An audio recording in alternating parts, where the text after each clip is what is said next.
Vous connaissez ce sentiment quand vous pensez que vous êtes sur le point de vivre la meilleure surprise de votre vie, mais qu'au lieu de cela, vous entrez tout droit dans un film d'horreur? Ouais. Eh bien, bienvenue dans ma soirée de mardi infernal. J'étais donc là, assis dans ce siège d'avion exigu qui coûtait probablement plus cher que le loyer de la plupart des gens, essayant de ne pas perdre la tête à cause du fait qu'un gamin derrière moi tapait dans mon siège depuis 4 heures comme s'il auditionnait pour les Rockets. Mais bon, rien ne pouvait gâcher mon humeur car j'avais une arme secrète. Je rentrais à la maison un jour plus tôt de mon déploiement. 24 heures glorieuses d'avance sur le calendrier, ce qui, en temps militaire, signifie essentiellement que vous avez gagné à la loterie et trouvé une licorne le même jour. Les gradés nous avaient libérés plus tôt parce que, et je cite, les objectifs opérationnels ont été atteints avant la date prévue. Traduction, nous avons si bien fait notre travail que même l'armée n'a pas pu trouver de raison de nous garder assis dans le désert à manger des MRE et à faire semblant d'aimer ça. Ne vous méprenez pas, j'aime servir mon pays et toutes ces choses patriotiques. Mais après 6 mois de sable dans des endroits où le sable ne devrait jamais être, j'étais prêt à embrasser le sol américain et probablement à serrer dans mes bras le premier barista de Starbucks que je verrais. Pendant tout le vol de retour, je n'arrêtais pas de penser à Marissa, ma femme, ma belle et soi-disant dévouée femme, qui m'envoyait ses adorables petits colis et ses lettres larmoyantes sur le fait qu'elle me manquait. Qu'elle comptait les jours jusqu'à mon retour à la maison. Qu'elle préparait cet incroyable dîner de bienvenue et qu'elle dormait dans mes vieux t-shirts parce qu'il sentait encore mon eau de Cologne. Du vrai film Hallmark. Vous savez, le genre de romance qui rend les autres jaloux et vous donne l'impression que peut-être vous avez vraiment gagné à la loterie de la vie pour une fois. J'avais tout un plan en tête pendant ce vol interminable. Je prendrais un taxi au lieu de l'appeler pour qu'elle vienne me chercher, je me faufilerais jusqu'à la maison, peut-être me cacherais-je derrière des buissons comme un taré jusqu'à ce que je puisse trouver le moment parfait pour la surprendre. J'imaginais son visage quand elle ouvrirait la porte et me verrait là avec mon sac de sport et ce sourire idiot que j'ai quand j'essaie d'être romantique. Elle crierait probablement, le bon genre de cri, pas le genre, il y a un tueur en série à ma porte. Et puis elle sauterait dans mes bras comme dans ces vidéos de retour de militaires mielleuses qui font pleurer tout le monde sur Facebook. Bon sang, j'avais même répété ce que j'allais dire. Quelque chose de cool comme, je t'ai manqué, ou peut-être, je ne pouvais pas rester loin un jour de plus. Je sais, je ne suis pas exactement Shakespeare, mais soyez indulgents. Je répète ce moment depuis des semaines. Chaque fois que je fermais les yeux dans cette minuscule couchette militaire, je voyais son sourire, je sentais ses bras autour de moi, je l'entendais murmurer, « Tu es enfin à la maison ». De cette manière qui me faisait oublier toute la paperasserie bureaucratique, le sable et le fait que le café militaire a le goût d'avoir été filtré à travers une chaussette de sport. Le trajet en taxi depuis l'aéroport aurait dû être mon premier indice que quelque chose n'allait pas. Pas à cause de quelque chose de dramatique. Le chauffeur était en fait plutôt cool.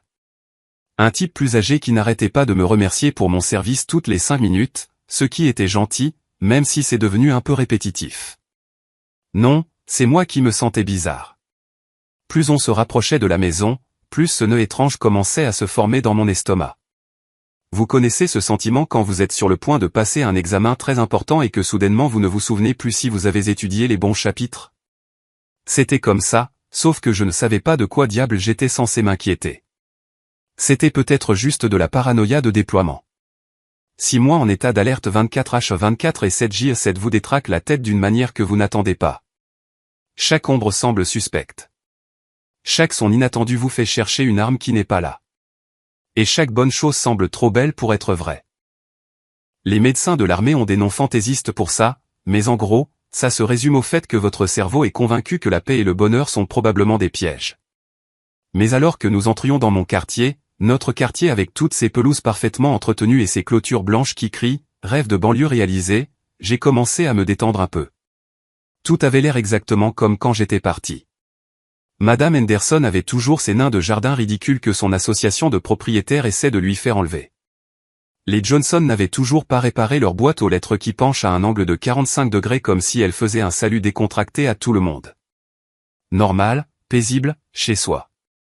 Puis nous avons tourné dans ma rue et j'ai vu notre maison. Ma maison. La maison dont j'avais rêvé pendant 6 mois. La maison où ma femme était probablement blottie sur le canapé en pyjama, peut-être en train de regarder une de ces émissions de télé-réalité auxquelles elle est accro, complètement inconsciente du fait que son mari était sur le point de franchir la porte et de la faire tomber à la renverse. Mais quelque chose n'allait pas dans l'image. Les lumières de l'étage étaient allumées, ce qui était bizarre parce que Marissa se plaignait toujours de la facture d'électricité et avait toute une routine pour éteindre chaque lumière de la maison avant d'aller se coucher. Elle disait en plaisantant que j'avais épousé une femme qui était à la fois comptable, écologiste et sergent instructeur en ce qui concerne les dépenses du ménage. 2 sous économisés sont 2 sous gagnés, disait-elle. Habituellement, en me suivant dans la maison, éteignant les lumières que j'avais oubliées. Alors, pourquoi les lumières de l'étage brillaient comme si elle organisait une rave party là-haut? J'ai payé le chauffeur de taxi, j'ai attrapé mon sac de sport et je suis resté un moment sur le trottoir, regardant ces fenêtres lumineuses. Ma poitrine était serrée par quelque chose qui n'était plus tout à fait de l'excitation, mais pas tout à fait de l'effroi non plus. C'était ce sentiment intermédiaire que l'on ressent quand on est sur le point d'ouvrir une porte et qu'on n'a aucune idée de ce qui attend de l'autre côté. La chose intelligente aurait été de l'appeler, de lui dire que j'étais rentré plus tôt, mais où est le plaisir là-dedans? Je voulais la surprendre. Je voulais voir le regard de pure joie se répandre sur son visage quand elle réaliserait que son mari avait réussi à rentrer plus tôt que prévu. Je voulais être le héros de ma propre histoire d'amour pour une fois, au lieu d'être juste un autre gars en bottes de combat qui crapahute dans la guerre de quelqu'un d'autre. Alors, j'ai remonté cette allée familière, passé les parterres de fleurs que Marissa avait plantées au printemps dernier, passé le drapeau américain que j'avais accroché avant mon déploiement, passé tous les petits détails qui faisaient de cet endroit un foyer. Mes bottes étaient silencieuses sur les marches du porche. Une vieille habitude de moi à essayer de ne pas réveiller la moitié de la caserne chaque fois que je bougeais. La clé de rechange était toujours cachée sous la fausse pierre près de la porte, là où nous l'avions laissée. Ma main tremblait juste un peu alors que je glissais cette clé dans la serrure. 6 mois d'anticipation, 6 mois à me languir d'elle. 6 mois à compter les jours jusqu'à ce moment exact. J'ai tourné la clé, j'ai poussé la porte et je suis entré dans ce que je pensais être le début de la meilleure nuit de ma vie. Au lieu de cela, je suis entré dans le début de la pire. Avez-vous déjà eu un de ces moments où votre cerveau refuse tout simplement de traiter ce qui se passe? Comme quand vous regardez un accident de voiture au ralenti et qu'une partie de vous pense, ça ne peut pas être réel, tandis que l'autre partie calcule déjà les dégâts. Ouais, eh bien, bienvenue dans mon accident de train personnel. Avec votre serviteur dans le rôle du gars qui aurait juste dû rester dans ce fichu taxi.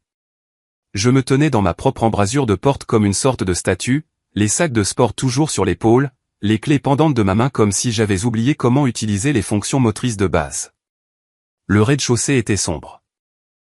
Pas seulement sombre, mais ce genre d'obscurité de scène que l'on voit dans ces films d'invasion de domicile où tout est trop calme et trop parfait. Comme si quelqu'un l'avait arrangé spécifiquement pour vous perturber. Notre salon avait l'air exactement comme quand je l'ai quitté il y a 6 mois. Le même canapé où nous avions l'habitude de regarder Netflix en rafale jusqu'à 3 heures du matin, nous disputant pour savoir s'il fallait commencer un autre épisode ou dormir un peu.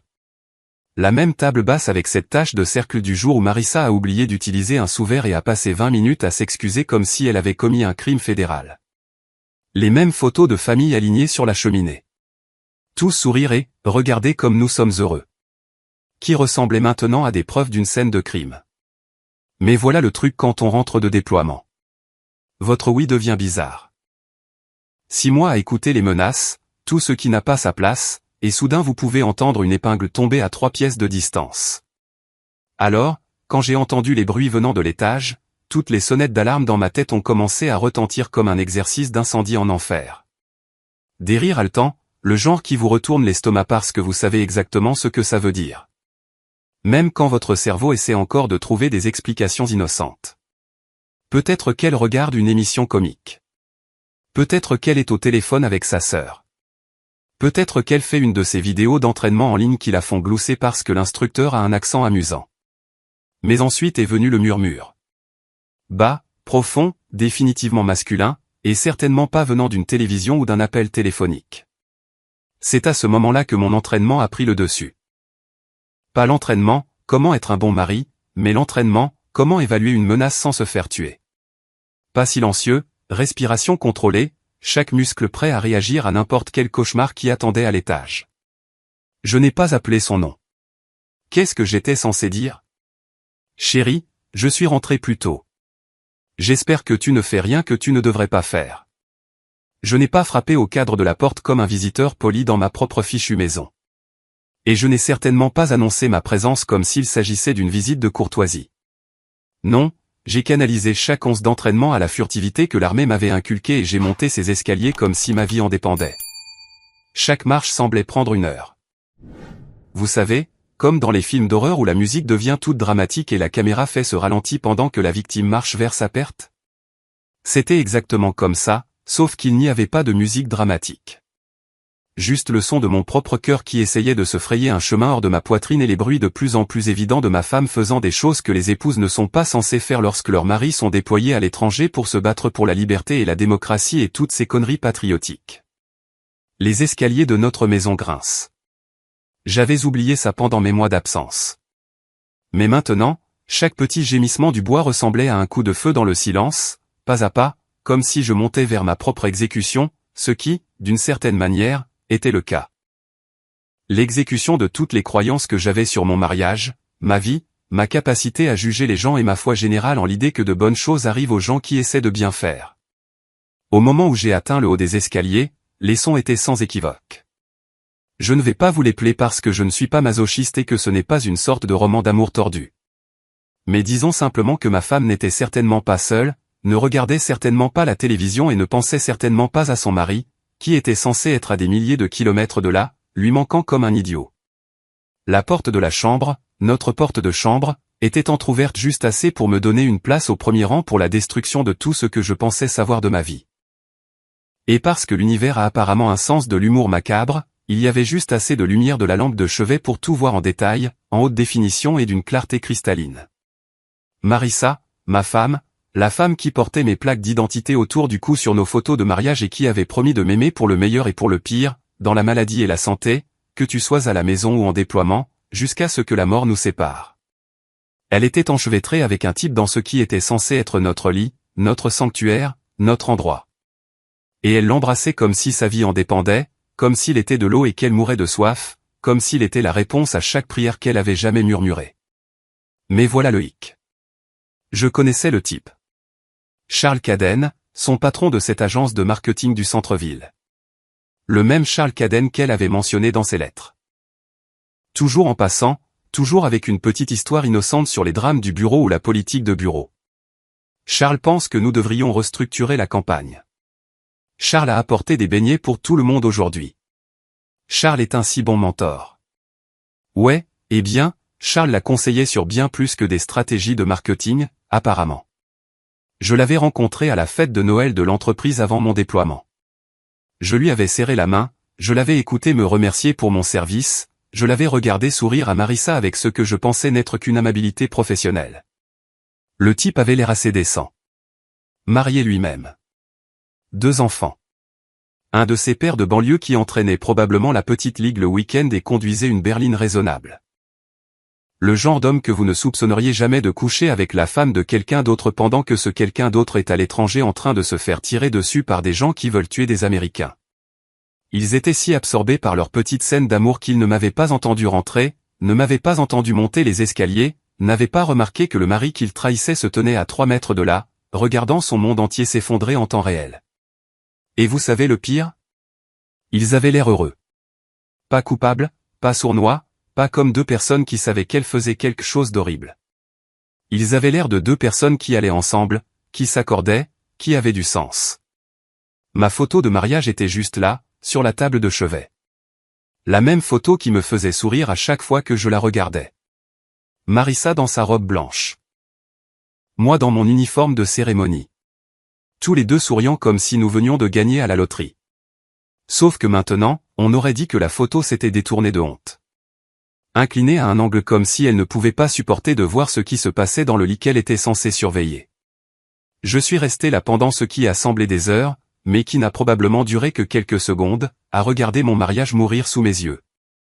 Une partie de moi voulait défoncer la porte, commencer à crier, peut-être jeter Charles par la fenêtre et dire à Marissa ces 4 vérités qu'elle n'oublierait jamais. Une partie de moi voulait m'effondrer, pleurer là, dans le couloir, juste m'écrouler et laisser le chagrin m'envahir comme un raz-de-marée. Mais vous savez ce que j'ai fait à la place? Je me suis retourné, j'ai redescendu ces escaliers grinçants, je suis sorti de cette maison comme si je sortais complètement de mon ancienne vie. Et j'ai fermé la porte derrière moi doucement, prudemment, comme si j'essayais de ne réveiller personne. Parce que parfois, la chose la plus dévastatrice que vous puissiez faire n'est pas de faire du bruit. Parfois, c'est de ne faire aucun bruit du tout. Vous savez ce qui est drôle avec les moments qui changent une vie? Ils ne viennent pas avec une bande-son, un éclairage dramatique ou quoi que ce soit de ce genre d'Hollywood. Ils arrivent juste, généralement quand vous y êtes le moins préparé. Et soudain, vous vous retrouvez de l'autre côté de tout ce que vous pensiez savoir sur vous-même. Une minute, vous êtes un soldat heureux en mariage qui rentre à la maison pour surprendre sa femme aimante, et la minute suivante, vous êtes un gars qui vient de voir son monde entier partir aux toilettes à cause des 2 personnes en qui il avait le plus confiance. Le taxi était toujours là quand je suis ressorti. Même chauffeur, même compteur qui tournait, même tout, sauf que maintenant, j'étais une personne complètement différente de l'idiot plein d'espoir qui était sorti de cette voiture 5 minutes plus tôt. C'est drôle comme les choses peuvent changer vite quand on ne fait pas attention. Je me suis glissé sur la banquette arrière comme si je me déplaçais dans l'eau. Tout semblait lent et surréaliste et pas tout à fait connecté à la réalité. Mon sac de sport a atterri à côté de moi avec le même bruit sourd qu'il avait fait plus tôt. Mais maintenant, il semblait plus lourd d'une certaine manière, comme s'il était lesté de toutes les attentes et de tous les rêves qui venaient d'être écrasés à l'étage dans ce qui était ma chambre. Le chauffeur s'est retourné et m'a regardé avec ses yeux bienveillants que les chauffeurs de taxi ont quand ils ont vu assez de la vie pour reconnaître quand quelqu'un passe la pire journée de son existence. « Tout va bien, mec ?» a-t-il demandé. Et je pouvais dire qu'il se souciait vraiment de la réponse. Il avait probablement des enfants lui aussi. Il savait probablement ce que ça faisait de s'inquiéter pour quelqu'un qu'on aime. Bon sang, peut-être qu'il avait été déployé lui-même à un moment donné. Et comprenait la sorte particulière de mal du pays qui accompagne le service militaire. Pendant une seconde, j'ai failli lui raconter, failli déballer toute l'histoire pathétique là, à l'arrière de son taxi. Comment j'avais compté les jours. Comment j'avais prévu cette surprise parfaite. Comment j'étais tombé sur ma femme en train de coucher avec son patron dans le lit que j'avais acheté avec ma solde de déploiement. J'ai failli m'effondrer comme une épave émotionnelle et laisser cet étranger me réconforter pendant que je digérais le fait que mon mariage était plus mort que le disco. Mais vous savez ce que le déploiement vous apprend? Il vous apprend que parfois, la seule chose qui vous sépare du chaos total est votre capacité à garder la bouche fermée et à réfléchir à votre prochain coup. Quand les mortiers pleuvent et que votre copain est touché et que tout part en vrille autour de vous, vous n'avez pas le luxe de vous effondrer. Vous évaluez la situation, vous faites un plan et vous exécutez ce plan avec les ressources dont vous disposez. Alors, au lieu d'avoir une crise de nerfs à l'arrière d'un taxi, j'ai regardé ce type décent qui essayait juste de faire son travail et j'ai dit la seule chose qui avait du sens, centre-ville. Ma voix semblait bizarre. Trop calme, trop contrôlée, comme si elle venait de quelqu'un d'autre. Le genre de calme qui n'arrive que lorsque quelque chose en vous se remet en place. Quand tout l'émotionnel est mis de côté et que vous recommencez à penser comme un soldat au lieu d'un mari au cœur brisé. Le chauffeur m'a jeté un autre regard, essayant probablement de savoir si j'étais sur le point de faire quelque chose de fou ou de dangereux. Mais apparemment, j'ai passé le test de santé mentale qu'il effectuait, car il a juste hoché la tête et a mis la voiture en marche. C'est noté, mon pote. Alors que nous nous éloignons de ma maison, ex-maison, je suppose, je me suis surpris à regarder par la fenêtre toutes ces parfaites maisons de banlieue avec leurs parfaites familles de banlieue faisant leurs parfaites choses de banlieue. Les lumières du porche brillant comme des phares de bonheur domestique. Les téléviseurs scintillant à travers les fenêtres du salon, montrant probablement des sitcoms ou des émissions de cuisine ou ce que les gens normaux regardent quand leur vie n'implose pas en temps réel. Madame Henderson arrosait à nouveau ces ridicules nains de jardin, car apparemment c'est ce que l'on fait à 21h quand on n'a rien de mieux à faire que de s'assurer que ces décorations de pelouse sont correctement hydratées. Les Johnson avaient toute leur famille entassée sur leur balançoire de Porsche, ressemblant à une peinture de Norman Rockwell prenant vie. Même les adolescents qui traînaient sous le lampadaire avaient l'air de sortir d'une publicité réconfortante sur le fait de grandir dans une petite ville américaine. Et moi, je m'éloignais de tout ça comme une sorte de fantôme, comme si je n'avais jamais eu ma place dans ce quartier parfait en premier lieu. Ce qui, soyons honnêtes, n'a peut-être jamais été le cas. Peut-être que je me suis leurré tout ce temps, pensant que je pouvais revenir des zones de guerre et des environnements hostiles et me glisser à nouveau dans la vie civile, comme enfiler une paire de chaussures confortables. Le truc avec le déploiement, c'est que ça vous change d'une manière que vous n'attendez pas. Pas seulement les trucs évidents, l'hypervigilance, les difficultés à dormir, la façon dont les bruits forts vous donnent envie de vous jeter à terre. Ce sont les changements plus subtils qui vous touchent vraiment. La façon dont vous commencez à voir à travers les gens parce que vous avez passé des mois à dépendre de votre capacité à lire les situations avec précision. La façon dont vous apprenez à faire confiance à votre instinct parce que l'hésitation peut vous tuer. La façon dont vous réalisez que la plupart des choses qui inquiètent les gens à la maison sont complètement insignifiantes quand vous avez vu à quoi ressemblent les vrais problèmes. C'est peut-être pour ça que je ne criais pas, ne pleurez pas ou ne frappez pas le dos du siège du chauffeur de taxi. Peut-être que 6 mois à rester en vie dans une zone de guerre m'avaient appris que les réactions émotionnelles sont des luxes. Vous ne pouvez pas vous les permettre quand vous avez besoin de penser clairement. Peut-être que j'avais appris quelque chose sur moi-même que je n'aurais jamais découvert si j'étais resté à la maison et que j'avais joué à la maison avec une femme qui jouait apparemment à la maison avec quelqu'un d'autre. Les lumières de la ville ont commencé à devenir plus vives alors que nous nous dirigions vers le centre-ville. Toutes ces enseignes au néon, ces immeubles de bureaux et ces dîners ouverts tard pour les gens qui n'ont nulle part où aller. J'avais toujours pensé au centre-ville comme à l'endroit que l'on visite quand on veut de l'excitation. Quand la vie de banlieue devient trop ennuyeuse et que l'on a besoin d'un avant-goût de quelque chose de différent. Maintenant, j'avais l'impression que c'était exactement là que j'avais ma place. Anonyme, temporaire, plein de gens qui étaient entre une chose et la suivante. Un endroit précis au centre-ville, a demandé le chauffeur en me regardant dans le rétroviseur. J'ai failli rire de ça. Un endroit précis? Comme si j'avais un plan. Comme si j'avais réfléchi à ça. Comme si j'étais une sorte de maître stratège qui avait anticipé de rentrer plus tôt pour trouver sa femme au lit avec son patron. La vérité, c'est que je n'avais aucune idée d'où j'allais ni de ce que j'allais faire ensuite. Tout ce que je savais, c'est que je ne pouvais pas rester dans cette maison. Je ne pouvais pas prétendre que je n'avais pas vu ce que j'avais vu.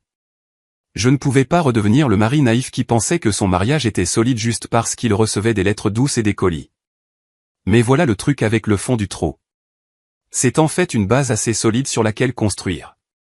Quand tout ce que vous pensiez savoir s'avère être un mensonge.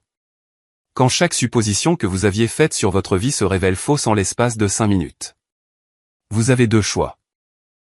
Vous pouvez vous effondrer ou vous pouvez recommencer. Et j'avais passé trop de mois en territoire hostile pour m'effondrer maintenant. Roulez juste, lui ai-je dit. Je le saurai quand je le verrai.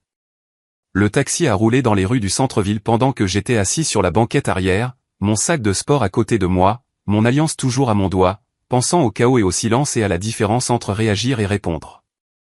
Le déploiement m'avait appris que lorsque tout part en vrille, la personne qui reste calme gagne généralement. Il était temps de savoir si cette leçon s'appliquait aussi à la vie civile. Vous savez ce qu'on dit sur le fait que la vengeance est un plat qui se mange froid? Eh bien, il s'avère que je me prépare depuis des mois sans même le savoir.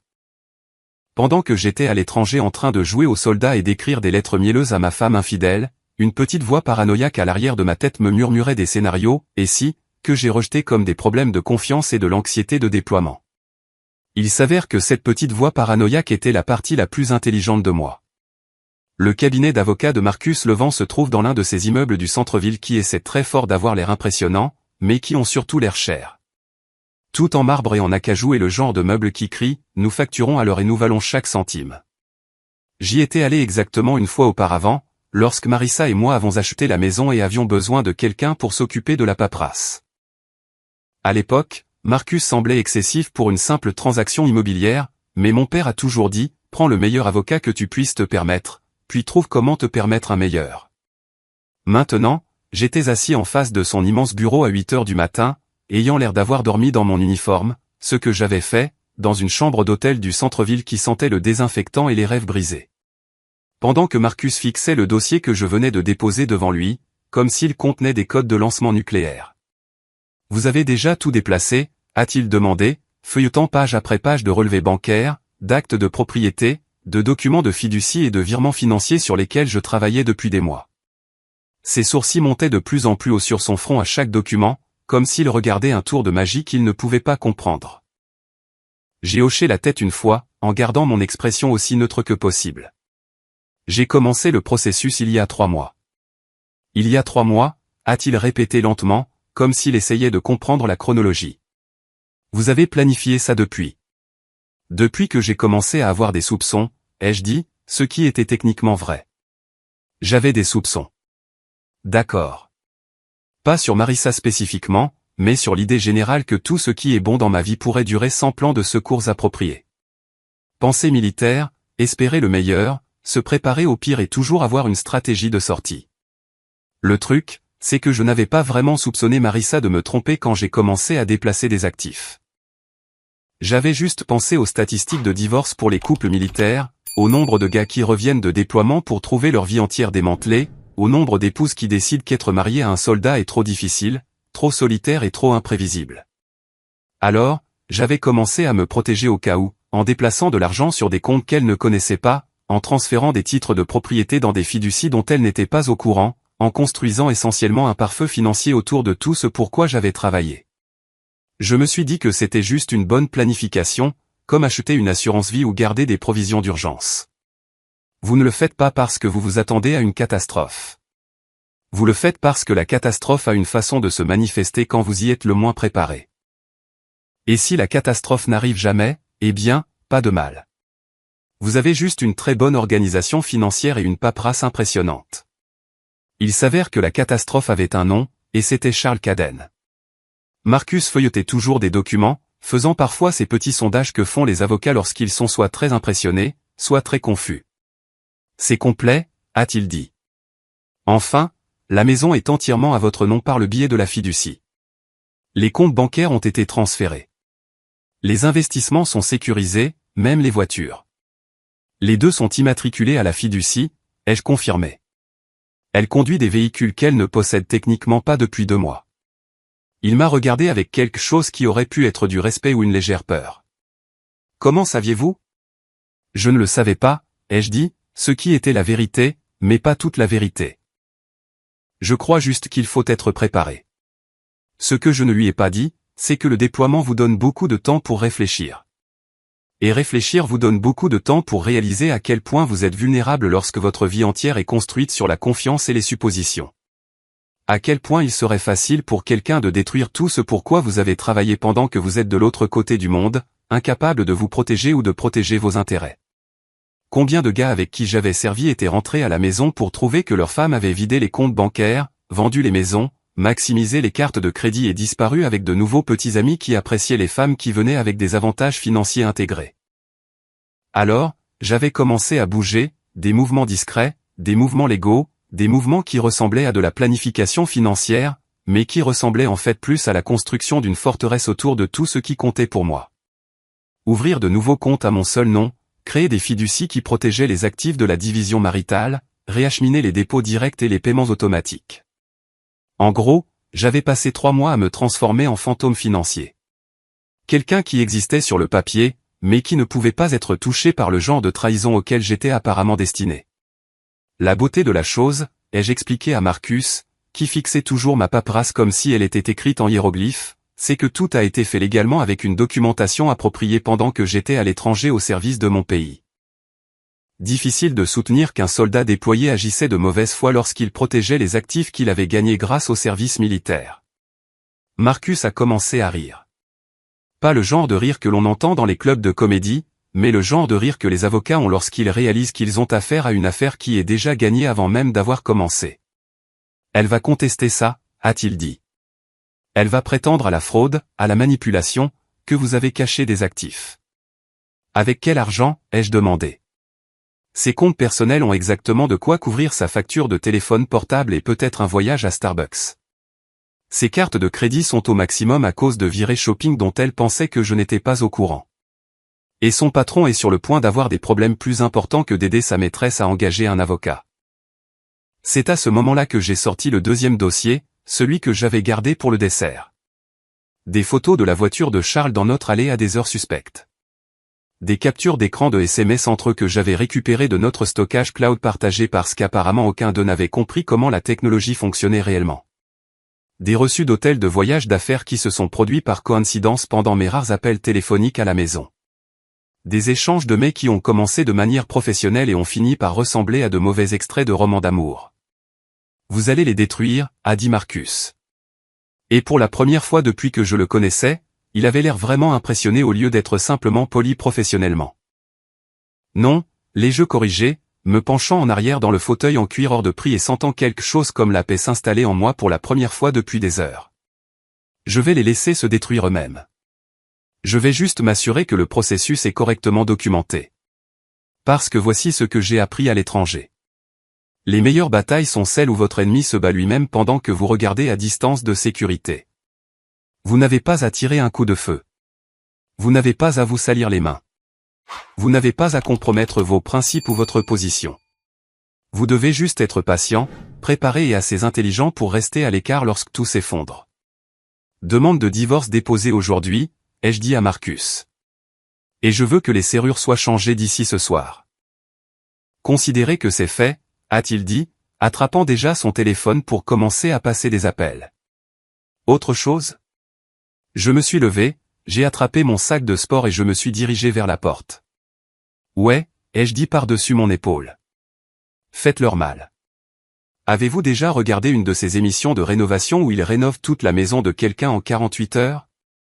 Eh bien, il s'avère que démanteler toute la vie de quelqu'un prend à peu près le même temps. Sauf que c'est bien plus satisfaisant, et personne n'a à faire semblant d'être excité par la grande révélation. Au moment où le soleil a commencé à se coucher, j'avais plus d'entrepreneur chez moi qu'une émission de télé-réalité. Le serrurier. Ce vieux type grisonnant nommé Eddie, qui avait l'air de changer des serrures depuis la guerre de sécession, travaillait sur la porte d'entrée pendant que je supervisais depuis l'allée comme une sorte de commandant des opérations domestiques. Derrière lui, un technicien de la société de sécurité reprogrammait l'ouvre-porte de garage, et un autre spécialiste mettait à jour les codes du système d'alarme. « Vous êtes sûr de tout ça, fiston ?» a demandé Eddie, perçant l'ancien peine dormant avec l'efficacité de quelqu'un qui avait probablement aidé beaucoup de gens à enfermer beaucoup d'autres personnes au fil des ans. Ça a l'air de faire beaucoup de travail pour un après-midi. J'en suis sûr, lui ai-je dit, le regardant installer une nouvelle serrure qui venait avec des clés que Marissa n'avait jamais vues et ne verrait jamais.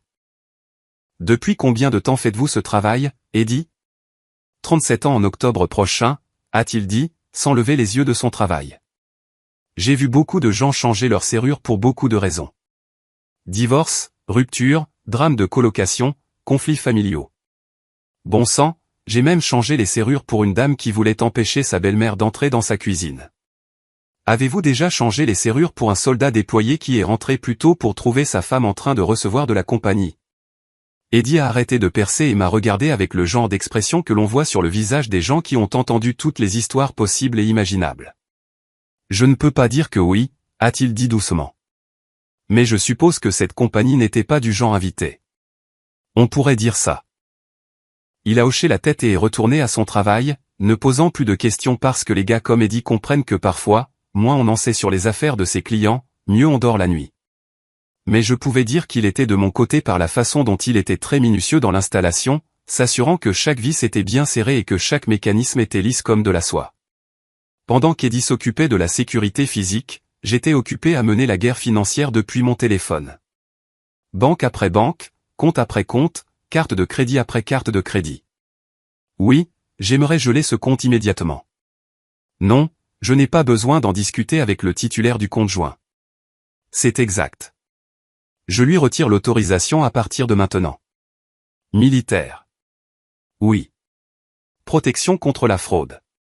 Exactement. C'est incroyable à quel point les institutions financières deviennent coopératives lorsque vous utilisez les mots magiques, militaire, et fraude potentielle. Soudain, tout le monde se plie en quatre pour vous aider à protéger vos actifs. Probablement parce qu'ils ont déjà vu ce film et qu'ils savent comment il se termine. Un soldat déployé se fait avoir par une conjointe infidèle. La banque est poursuivie pour ne pas avoir protégé les intérêts des militaires. La banque verse un règlement massif et obtient une terrible publicité. Il est beaucoup plus facile de tout geler et de laisser les avocats régler le problème plus tard. Le compte chèque joint, gelé. Le compte d'épargne qui était censé être pour notre futur acompte de maison, gelé. La carte de crédit qu'elle utilisait pour ses soirées entre filles qui incluait apparemment Charles, annulée. Même cette carte de crédit de magasin qu'elle avait obtenue pour acheter des meubles, celle qu'elle pensait que je ne connaissais pas, disparue. Mais le véritable chef-d'œuvre était le SUV. Ce magnifique SUV, hors de prix, avec des mensualités plus élevées que le loyer de la plupart des gens, que Marissa avait insisté pour que nous ayons parce que, c'est un investissement dans notre avenir et nous aurons besoin de l'espace quand nous commencerons à avoir des enfants. Le même SUV qu'elle avait conduit pour rencontrer Charles pour leur petit rendez-vous romantique. Pensant probablement qu'elle était si intelligente, si intouchable, si sûre dans sa petite double vie parfaite. J'ai appelé le concessionnaire pendant qu'Eddie installait le nouveau pen dormant. Et, c'est à propos du numéro de compte de l'Escalade 2024. J'ai débité les détails. Ouais, je dois le signaler comme. Appelons ça une utilisation non autorisée. Le titulaire principal du compte demande une reprise de possession immédiate. Monsieur, êtes-vous sûr? Cela va laisser le conducteur secondaire sans transport. C'est exactement le but, ai-je dit, regardant le technicien de sécurité terminer avec la porte de garage. Dans combien de temps pouvez-vous le récupérer? Nous pouvons avoir un camion sur place dans les 2 heures.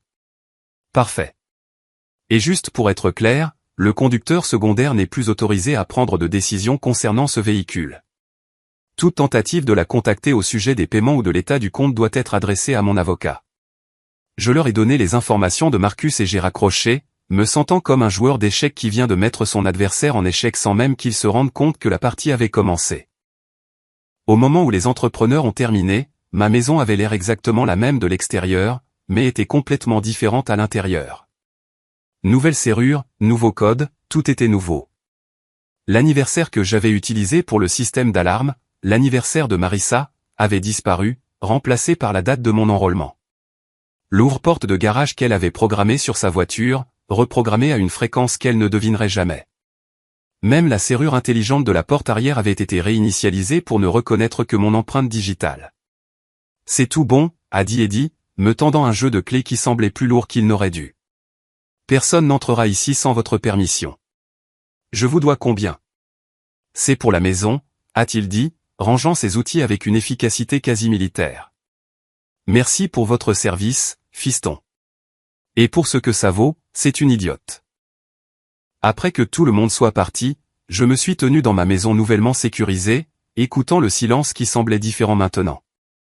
Pas vide, mais propre, comme si je venais de terminer la mission la plus importante de ma carrière militaire. Sauf que cette fois, l'ennemi avait été mes propres hypothèses naïves sur l'amour, la loyauté et l'idée que certaines choses sont assez sacrées pour survivre à tout. Mon téléphone a commencé à vibrer vers 22 heures. D'abord quelques appels, puis plus, puis un flot continu de notifications que j'ai ignorées avec le dévouement d'un professionnel. Marissa rentrait probablement de sa soirée romantique avec Charles. Elle découvrait probablement que sa clé ne fonctionnait plus et que sa télécommande de porte de garage avait mystérieusement cessé de fonctionner. Je me suis fait un sandwich et je me suis assis pour attendre que le vrai spectacle commence. Il y a quelque chose de profondément satisfaisant à voir ces plans soigneusement élaborés se concrétiser comme une opération militaire parfaitement exécutée. Surtout quand les cibles n'ont aucune idée qu'elles se dirigent droit dans le piège que vous avez passé des mois à tendre. C'est comme regarder un documentaire animalier où la gazelle s'approche du lion.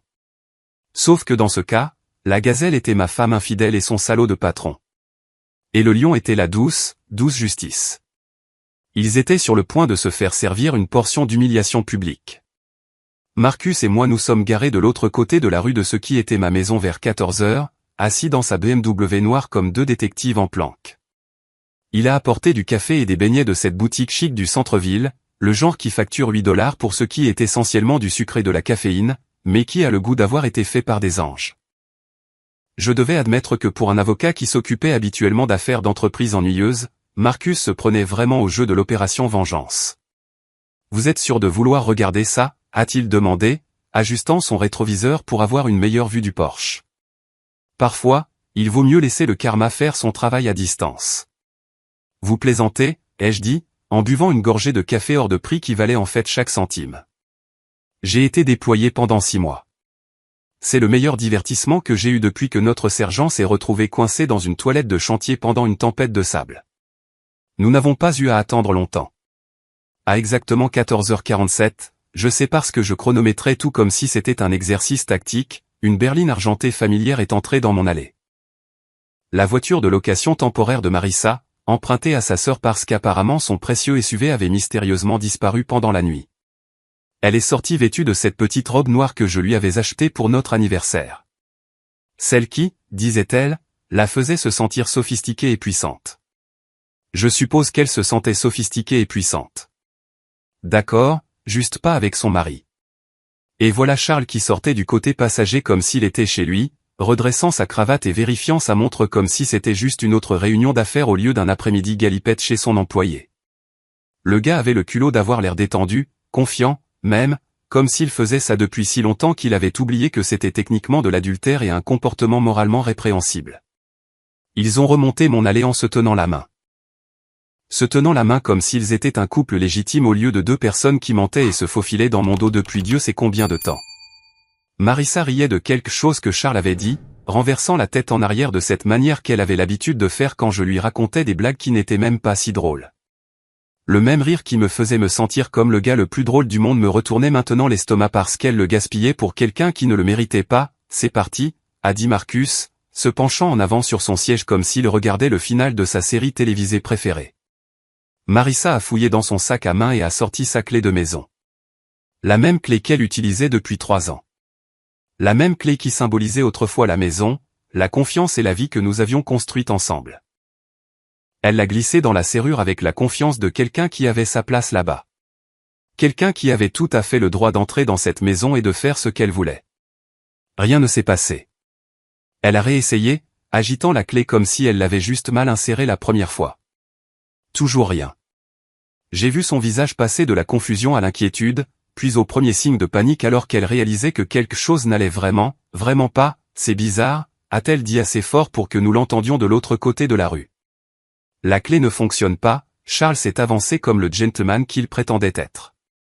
Il pensait probablement que ses compétences supérieures de crochetage masculin allaient sauver la situation. Il a pris la clé de Marissa et l'a essayée lui-même, en y mettant plus de force, en la tournant plus fort comme si la serrure était juste têtue et avait besoin d'une main ferme pour coopérer. Rien non plus. As-tu fait changer la serrure, a demandé Charles, ce qui était honnêtement une question assez stupide étant donné que Marissa y vivait jusqu'à la veille et saurait évidemment si les serrures avaient été changées. Non, a dit Marissa, et je pouvais entendre la confusion dans sa voix commencer à se transformer en quelque chose de plus proche de la peur. Je ne comprends pas. C'est ma maison. Faux, ma chérie. C'était ta maison. Maintenant, c'est la maison où tu vivais avant de décider de la transformer en nid d'amour pour toi et ton patron. Ils ont passé les 10 minutes suivantes à essayer tout ce qu'ils pouvaient imaginer.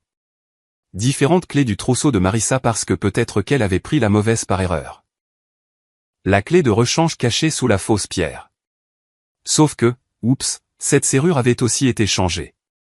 Même la porte arrière, qu'ils ont découverte également nouvellement sécurisée lorsque Charles a essayé de se faufiler sur le côté de la maison comme une sorte de cambrioleur de banlieue. C'est là que les coups ont commencé. D'abord juste des coups, puis de véritables coups, puis des coups à pleine force sur la porte comme s'ils essayaient de la défoncer à main nue. « Ouvre la porte », a crié Marissa, sa voix se brisant avec le genre de désespoir que l'on n'entend habituellement que dans les films d'horreur. « J'habite ici. C'est ma maison. » Mon téléphone a commencé à vibrer 1 fois, 2 fois, puis constamment comme si quelqu'un maintenait le bouton d'appel enfoncé et refusait de lâcher prise. Le nom de Marissa n'arrêtait pas de clignoter sur l'écran, ainsi que des SMS de plus en plus frénétiques dont je pouvais voir des aperçus sans les ouvrir. « Où es-tu ? Appelle-moi maintenant. Il y a un problème avec la maison. » J'ai regardé Marcus, qui observait toute la scène avec la fascination de quelqu'un qui assiste à un accident de voiture au ralenti. « Tu vas répondre » a-t-il demandé. « Non » ai-je dit, en buvant une autre gorgée de mon excellent café et en m'installant pour profiter du spectacle. « Je suis en déploiement, tu te souviens ? Pas de réseau là où je suis. » Au moment où nous sommes finalement partis 1 heure plus tard, Marissa était assise sur les marches du Porsche, pleurant comme si son monde venait de s'effondrer, ce qui, pour être juste, était à peu près le cas. Charles se tenait maladroitement à côté d'elle, réalisant probablement que sa petite maîtresse amusante venait de devenir un énorme handicap qui pourrait détruire sa carrière, son mariage et sa confortable vie de banlieue. La dernière chose que j'ai vue dans le rétroviseur était Charles retournant seul à la voiture, laissant Marissa assise là, sur le porche de la maison où elle ne pouvait plus entrer, entourée des ruines de la vie qu'elle avait jetée pour quelques mois d'excitation. Échec et mat, en effet. Vous savez ce qui est beau dans un plan bien exécuté ? C'est comme regarder des dominos tomber. Une fois que vous avez fait basculer le premier, tout le reste se produit automatiquement avec une sorte de précision mathématique qui ferait pleurer de joie un professeur de physique. Et laissez-moi vous dire que voir la vie de mon ex-femme s'effondrer en temps réel était mieux que n'importe quel feu d'artifice que j'ai jamais vu, y compris ce spectacle du 4 juillet à Fort Bragg où ils ont accidentellement mis le feu à tout le terrain. J'étais assis dans le café de l'hôtel à 7 heures du matin le lendemain, sirotant ma 3e tasse de café et regardant le lever du soleil peindre la ville de nuances d'orange doré qui me rappelait pourquoi les matins américains m'avaient tant manqué pendant mon déploiement. Le café ici était décent. Pas génial, mais bien meilleur que la camelote que nous buvions à l'étranger et qui avait le goût d'avoir été filtrée à travers du sable et du regret. Mon téléphone vibrait sur la table comme une guêpe en colère, vibrant si fort qu'il créait de petites ondulations dans ma tasse de café. 23 appels manqués quand je me suis réveillé. 46 au moment où j'ai fini ma douche, 67 au moment où je suis descendu pour le petit déjeuner. Les chiffres n'arrêtaient pas de grimper comme une sorte de loterie tordue où le prix était d'entendre mon ex-femme infidèle perdre la tête en temps réel.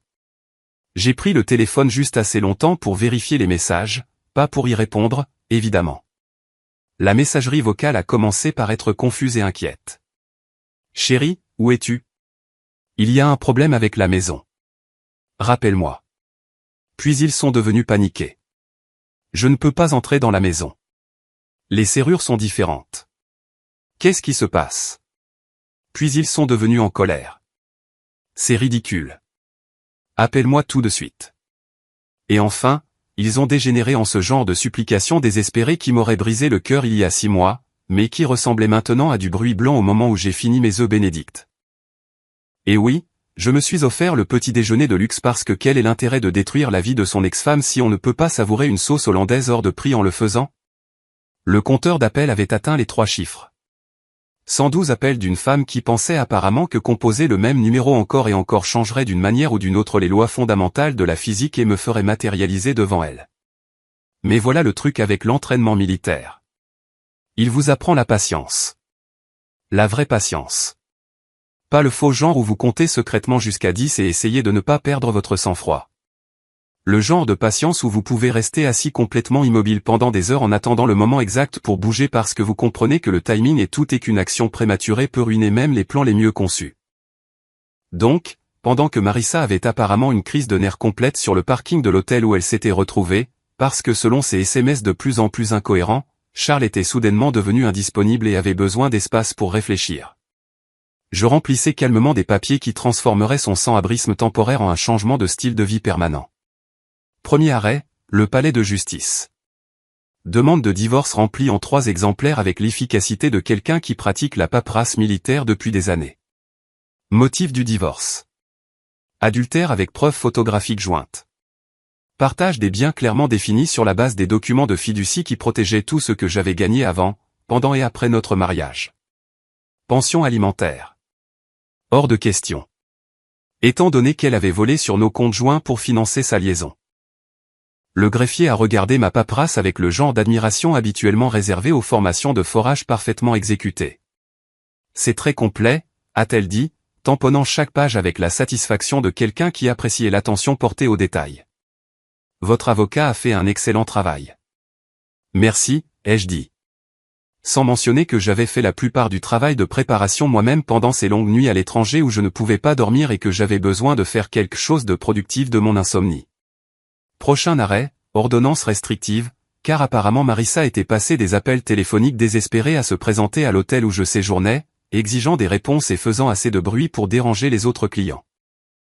Les images de la caméra de sécurité de l'hôtel la montrant en train de crier dans le hall à 6 heures du matin allaient probablement se retrouver sur l'une de ces vidéos de compilation de pétage de plomb de Karen, mais elles constituaient également une excellente preuve pour une plainte pour harcèlement.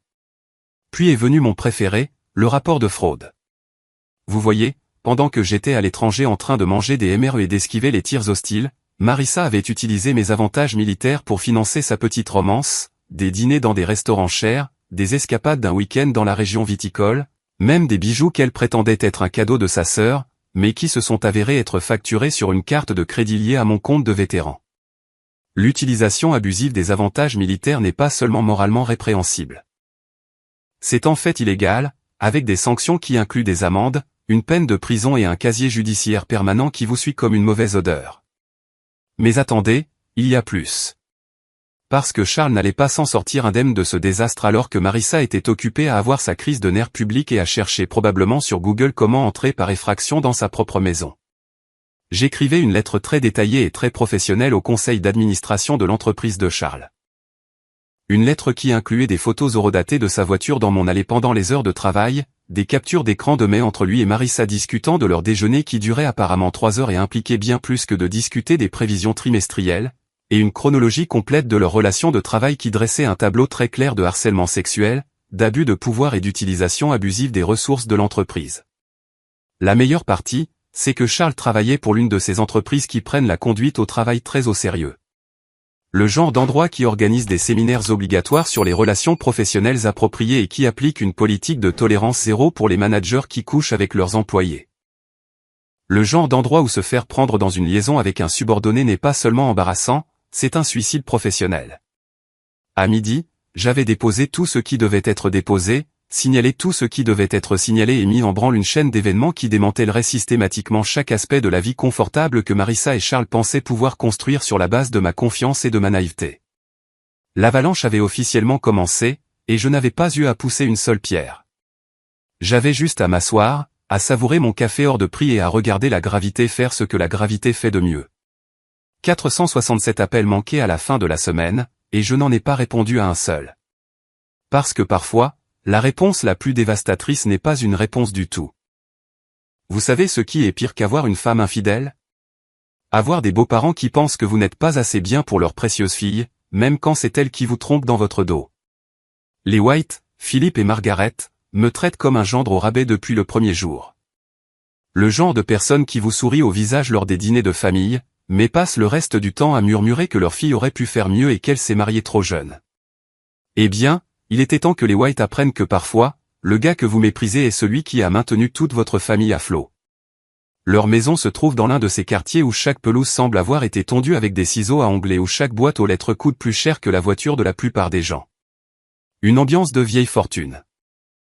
Ou du moins le genre de fausse ambiance de vieille fortune qui vient du poste de cadre intermédiaire de Philippe dans une compagnie d'assurance et du travail à temps partiel de Margaret dans une boutique qui vend des foulards à 300$ pièce. Le genre de personne qui pense qu'avoir une femme de ménage 2 fois par semaine fait d'eux une aristocratie. Je suis entré dans leur allée circulaire à 10h un samedi matin, car rien ne dit, affaire sérieuse, comme se présenter quand les gens sont censés se détendre en pyjama et prétendre que leur vie est parfaite. Ma voiture de location, une berline basique qui coûte probablement moins cher que la manucure hebdomadaire de Margaret, avait l'air hilarante à côté de la BMW de Philippe et de la Mercedes de Margaret, qui, je le sais, étaient financées jusqu'à leur pare-chocs chromé. Le dossier que je portais avait l'air assez innocent, juste une enveloppe en manille qui aurait pu contenir n'importe quoi, des documents d'assurance aux photos de famille. Mais à l'intérieur se trouvait assez d'informations pour faire exploser leur petit monde confortable comme une bombe nucléaire tactique faite de paperasse et de vérités inconfortables. Margaret a ouvert la porte, entièrement maquillée et dans une tenue qui lui a probablement pris 1 heure à composer, car apparemment, même à la maison un samedi matin, elle devait avoir l'air de poser pour une couverture de magazine sur la vie de banlieue réussie. Son sourire était la même fausse expression douce qu'elle m'avait donnée pendant 3 ans. Celle qui disait « Je suis poli parce que je dois l'être, mais je préférerais être n'importe où ailleurs. » Oh, a-t-elle dit, comme si me trouver à sa porte était aussi agréable que de découvrir un raton laveur dans sa poubelle. Nous ne vous attendions pas, Marissa a dit que vous ne rentriez pas avant la semaine prochaine. Les plans ont changé, ai-je dit en tendant le dossier. Est-ce que Philippe est à la maison? J'ai besoin de vous parler à tous les deux de quelque chose d'important. Elle m'a conduit dans leur salon, qui avait l'air d'avoir été décoré par quelqu'un qui avait regardé trop d'émissions de décoration intérieure et qui avait plus d'argent que de goût. Tout était blanc, beige et soigneusement agencé pour avoir l'air décontracté tout en étant en fait complètement artificiel. Philippe était assis dans son fauteuil en cuir, lisant un magazine financier, prétendant probablement comprendre l'analyse du marché boursier tout en regardant simplement les images. De quoi s'agit-il, a demandé Philippe, sans se donner la peine de se lever ni même de baisser complètement son magazine. La même attitude dédaigneuse qu'il m'avait donnée depuis le jour où j'ai épousé sa fille, comme si j'étais une sorte d'employé qui avait oublié sa place. Je me suis assis sur leur canapé ridiculement cher sans y être invité et j'ai ouvert le dossier sur leur table basse en verre qui coûtait probablement plus cher que ma première voiture. Il s'agit de votre fille, ai-je dit en posant le premier document, et du fait que vous vivez tous les deux dans le mensonge depuis 1 an. Le premier document était un relevé bancaire montrant les paiements de mon compte à leur société de prêt hypothécaire. Pas un prêt, pas un cadeau, pas une aide temporaire. Des paiements mensuels réguliers qui duraient depuis plus d'1 an, couvrant leur paiement de maison parce qu'apparemment, le salaire de cadre intermédiaire de Philippe ne suffisait pas à couvrir leur style de vie de classe supérieure. Le faux sourire de Margaret a disparu comme si quelqu'un avait appuyé sur un interrupteur. Le magazine de Philippe lui a glissé des mains et a heurté le sol avec un bruit sourd qui a résonné dans leur salon soudainement très silencieux. « Vous avez payé notre hypothèque » a murmuré Margaret, fixant le relevé bancaire comme s'il était écrit dans une langue étrangère. « Pendant 14 mois, ai-je confirmé en posant le document suivant.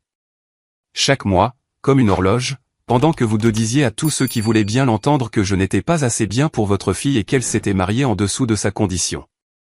Le document suivant était encore meilleur. Une ventilation détaillée de chaque prêt qu'ils avaient demandé au cours des 3 dernières années. La réparation de la voiture qui s'est transformée en un remplacement complet du moteur, les travaux de toiture qui ont doublé de coût à mi-parcours. Les paiements de cartes de crédit que j'avais aidé à faire pendant les problèmes de trésorerie temporaire de Philippe qui avaient duré 8 mois.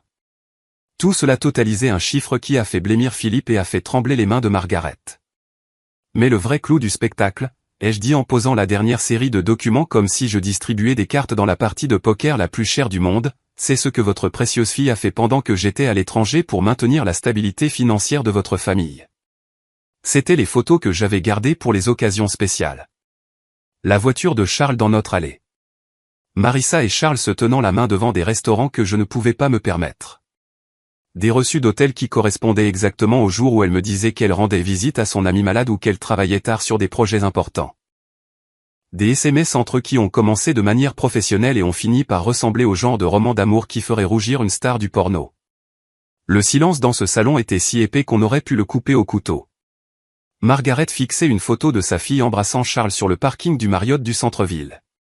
Son maquillage parfait commençait à couler alors que des larmes se formaient dans ses yeux. Philippe lisait des SMS entre sa fille et son patron qui incluaient des plans détaillés pour dépenser mon argent de déploiement dans des escapades romantiques. Elle a volé sur nos comptes, ai-je poursuivi, car apparemment je ne faisais que m'échauffer, avantages militaires, économie, tout ce que nous avions construit ensemble, utilisant ma solde de déploiement pour financer sa liaison tout en m'écrivant des lettres sur le fait que je lui manquais et qu'elle avait hâte que je rentre à la maison. Margaret a commencé à pleurer. Pas les larmes jolies et délicates que l'on voit dans les films, mais les sanglots laids et secouant le corps de quelqu'un dont toute la vision du monde vient d'être démolie avec des preuves photographiques. Philippe est resté assis là, fixant les documents comme s'il essayait de les faire disparaître par la seule force de sa volonté. « Pourquoi nous montrez-vous ça ?» a finalement réussi à demander Philippe. Je me suis levé, j'ai rassemblé mes papiers et je me suis dirigé vers la porte, car j'ai dit par-dessus mon épaule, « Vous avez passé 3 ans à me dire que je n'étais pas assez bien pour votre famille. Il s'avère que votre famille n'était pas assez bien pour moi. » Et je suis sorti, les laissant assis dans leur salon cher avec les ruines de la réputation de leur fille parfaite éparpillées sur leur table basse hors de prix comme des confettis de la pire célébration du monde. Il y a quelque chose de presque artistique à voir toute la présence sur les réseaux sociaux de quelqu'un implosé en temps réel. C'est comme une performance artistique, sauf qu'au lieu de vernissage prétentieux et de vin hors de prix, vous avez des places au premier rang pour la destruction complète de la personnalité en ligne soigneusement construite de quelqu'un. Et laissez-moi vous dire que la chute numérique de Marissa était plus divertissante que tout ce que Netflix avait à offrir. Cela a commencé environ 2 semaines après l'incident du Porsche, lorsqu'elle a apparemment décidé que sa meilleure stratégie était de jouer la carte de la victime plus fort qu'un joueur de poker professionnel avec une quinte flush royale. Elle s'est lancée dans toute une campagne sur les réseaux sociaux sur le fait d'être abandonnée, trahie et laissée sans abri par l'homme qui avait promis de l'aimer et de la protéger. De vraies histoires à faire pleurer, avec des photos soigneusement mises en scène d'elle ayant l'air triste et vulnérable dans son nouvel appartement exigu qu'elle avait loué avec ce qui restait sur son compte chèque personnel. L'appartement, soit dit en passant, était une véritable œuvre d'art. J'ai peut-être fait un tour ou deux, vous savez, juste pour m'assurer qu'elle s'intégrait bien à son nouveau style de vie. C'était l'un de ces complexes qui annoncent un « mode de vie de luxe », mais qui signifie en réalité, nous avons tout peint en beige et installé les accessoires les moins chers possibles tout en facturant des prix élevés. Le genre d'endroit où les murs sont si fins que vous pouvez entendre les émissions Netflix de vos voisins et où le parking sent toujours comme si quelqu'un cuisinait du poisson dans un micro-ondes. Les publications Instagram de Marissa depuis sa nouvelle maison étaient de l'or comique. Des photos de sa minuscule kitchenette avec des légendes comme « Un nouveau départ dans mon nouvel espace douillet ». Traduction, je suis passé d'une maison de 4 chambres à un studio, et je fais comme si c'était mon choix. Des photos d'elle se rendant au travail avec des hashtags comme femme indépendante et nouveau départ, soigneusement recadrés pour cacher le fait qu'elle prenait le bus parce que son SUV avait mystérieusement disparu et qu'elle ne pouvait pas se permettre de payer une voiture. Oh oui, la situation professionnelle. Il s'avère que lorsque votre patron est suspendu pour harcèlement sexuel et utilisation abusive des ressources de l'entreprise et que vous êtes l'employé qu'il harcelait et avec qui il utilisait abusivement les ressources, vos perspectives de carrière en prennent un coup. L'agence de marketing où elle travaillait et où elle travaillait, Charles de plus d'une manière a soudainement trouvé des raisons de restructurer son poste jusqu'à ce qu'il n'existe plus. C'est incroyable comme ça fonctionne. Elle se retrouvait donc là, à 28 ans avec un diplôme universitaire et 3 ans d'expérience en marketing, à travailler dans une chaîne de magasins de vêtements au centre commercial, à plier des pulls et à demander aux adolescents s'ils voulaient s'inscrire à la carte de crédit du magasin. La même femme qui se vantait de son bureau d'angle avec vue et de ses importantes présentations clients s'occupait maintenant des acheteurs du Black Friday et essayait d'atteindre des quotas de vente fixés par des managers probablement plus jeunes que sa paire de chaussures préférée. Mais le vrai divertissement était de la voir essayer de maintenir son récit de victime pendant que tout son système de soutien s'effondrait autour d'elle. Vous voyez, le truc avec les liaisons, c'est qu'elles ne se produisent pas dans le vide. D'autres personnes savent toujours, ou du moins soupçonnent, et elles sont généralement juste polies en faisant semblant de ne pas voir ce qui est évident pour tout le monde avec des yeux qui fonctionnent. Ses amis ont commencé à ne plus la suivre sur les réseaux sociaux une par une, comme des rats quittant un navire en perdition. Les mêmes amis qui commentaient des émojis en forme de cœur sur toutes ses publications et l'invitaient à des soirées vins et à des voyages de fin de semaine sont soudainement devenus très occupés par leur propre vie. C'est incroyable à quelle vitesse les gens disparaissent lorsque votre drame devient trop compliqué à ignorer et que votre statut social tombe en dessous de leur zone de confort. Margaret a cessé de répondre à ses appels après notre petite discussion. Philippe, qui prenait autrefois le parti de Marissa dans chaque dispute familiale et me traitait comme un employé lors des réunions de famille, a soudainement développé une opinion très forte sur les filles qui mordent la main qui les nourrit. Même sa sœur, celle qui lui avait prêté la voiture pour cet après-midi fatidique, a commencé à trouver des excuses pour ne pas pouvoir l'aider avec de l'argent, le transport ou un soutien émotionnel. Le point de rupture est survenu lorsque quelqu'un, et je ne dis absolument pas que c'était moi, mais je ne dis pas non plus que ce n'était pas moi, a laissé un commentaire anonyme sur l'une de ses publications Facebook les plus dramatiques sur le fait d'être abandonnée par la personne qui était censée la protéger pour toujours. Le commentaire était simple, direct et absolument dévastateur. N'as-tu pas trompé ton mari pendant qu'il servait à l'étranger? 6 mots, 26 caractères, espace compris. Une question qui a traversé tout son récit de victime soigneusement construit comme une épée à travers du papier de soie. La publication a disparu en moins d'une heure, mais les captures d'écran vivent pour toujours. Et apparemment, quelqu'un avait prêté attention à l'histoire de Marissa assez longtemps pour faire le lien entre son histoire triste et la chronologie des événements que tout le monde en ville commençait à reconstituer. Les petites communautés aiment les commérages presque autant qu'elles aiment soutenir les familles de militaires. Et une femme qui trompe son mari déployé n'obtient pas beaucoup de points de sympathie, peu importe à quel point elle pleure joliment à ce sujet. Charles, quant à lui, faisait face à sa propre version de l'enfer des réseaux sociaux. Sa femme, vous vous souvenez d'elle?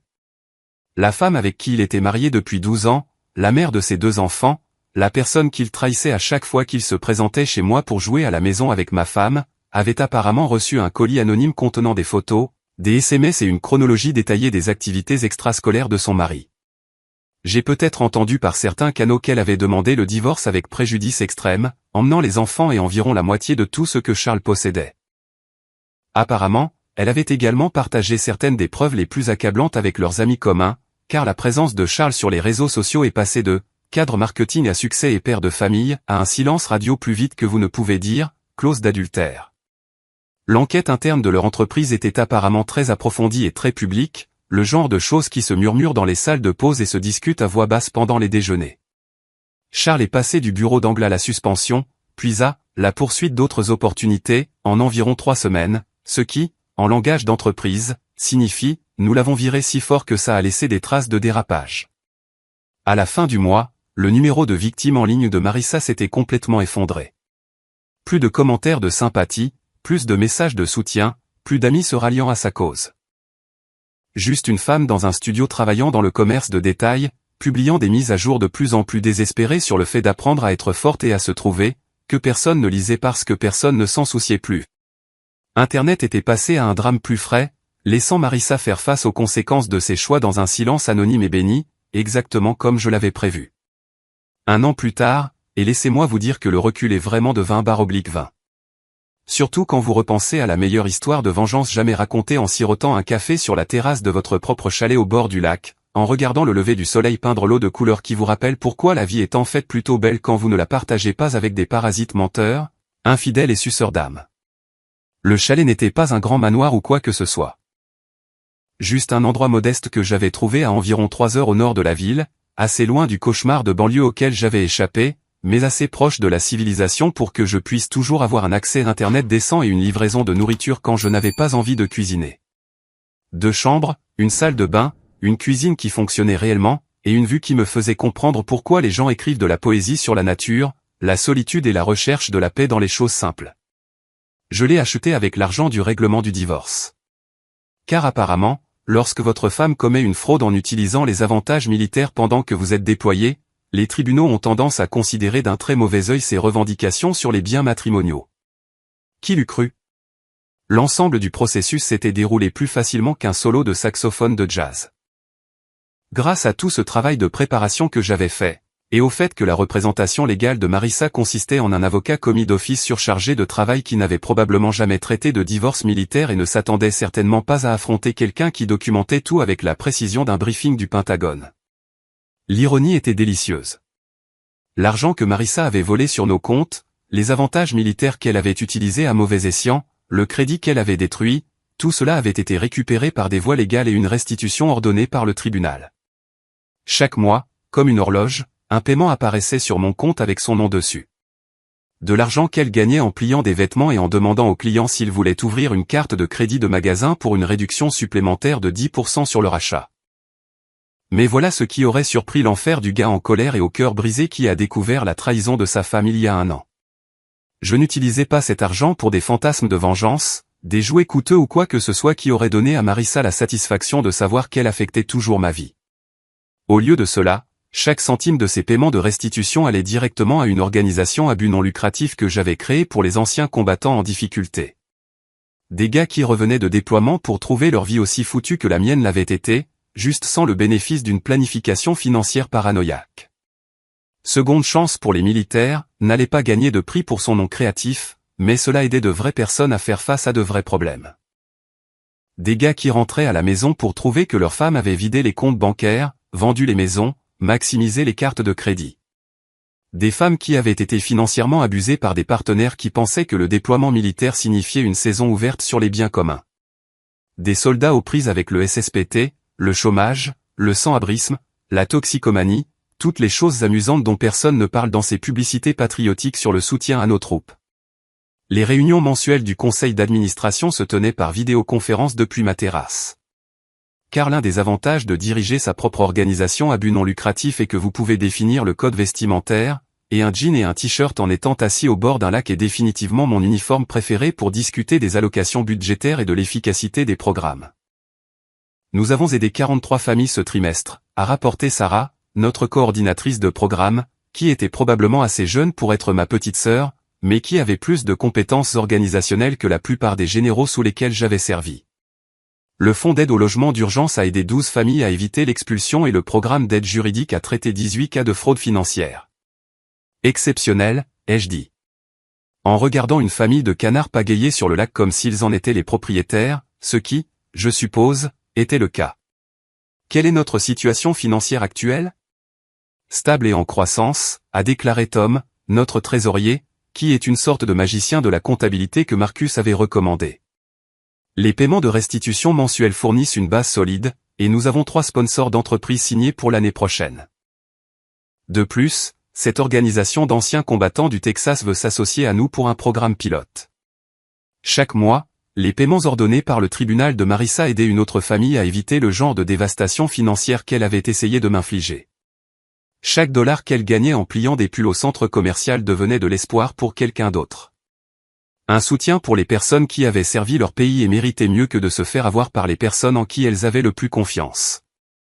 Le téléphone qui vibrait autrefois avec 467 appels manqués d'une ex-femme infidèle et désespérée était silencieux depuis des mois maintenant. Non pas parce que j'avais bloqué son numéro. J'avais en fait gardé le même téléphone, le même numéro, tout pareil, mais parce qu'elle avait finalement compris que je n'allais pas répondre, que je n'allais pas m'engager. que je n'allais pas lui donner la satisfaction de savoir qu'elle pouvait encore obtenir une réaction de ma part. Le silence, comme il s'avère, est l'arme la plus puissante de l'arsenal humain. Pas le genre de silence qui vient du fait d'être sans voix, effrayé ou submergé, mais le genre qui vient du fait de n'avoir absolument plus rien à dire à quelqu'un qui a prouvé qu'il ne valait pas l'énergie qu'il faut pour former des mots. Je ne détestais plus Marissa. La haine nécessite de se soucier, et se soucier nécessite un investissement émotionnel.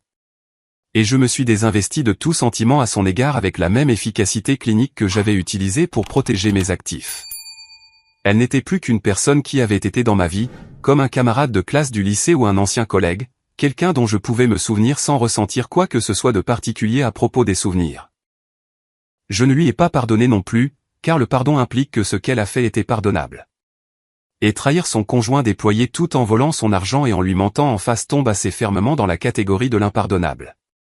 Mais je n'avais pas non plus besoin de pardon, n'avais pas besoin de tourner la page, n'avais besoin d'aucun de ces concepts thérapeutiques que les gens lancent lorsqu'ils essaient de traiter un traumatisme et d'aller de l'avant. J'avais juste besoin de distance physique, de distance émotionnelle, et du genre de silence qui parle plus fort que n'importe quel mot.